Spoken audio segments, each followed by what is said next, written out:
हे हे हे हे हे हे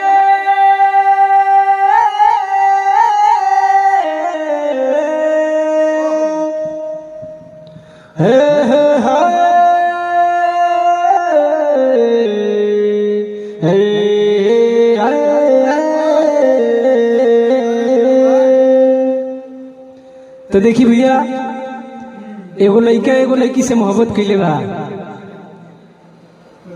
आउ लड़का कहता अपना जान से किए जान, कैसे कहता तब एक आगे गाना है। हाँ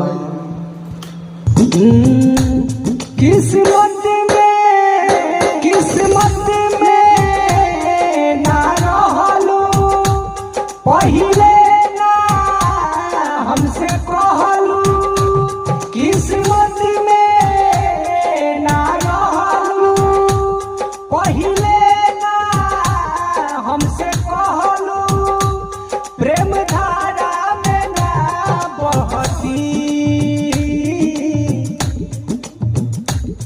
ना दिल दिले रहती ना गम दिले रहती है, ना दिल दिले रहती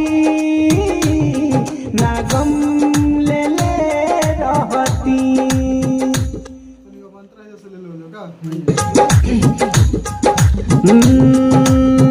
झूठो पियवलू मोहब्बत के पानी, अब ससुरा में जातारू, लागल बधा है बेवफाई के ऐसन, तनी ना तू हमसे लगातारू।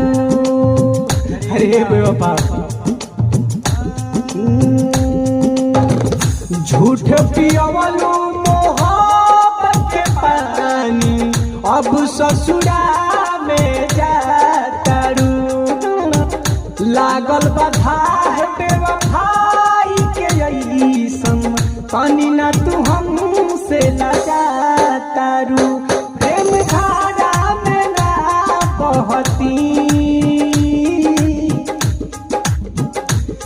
ना दिल दिले रहती ना गम ले रहती है, ना दिल दिले रहती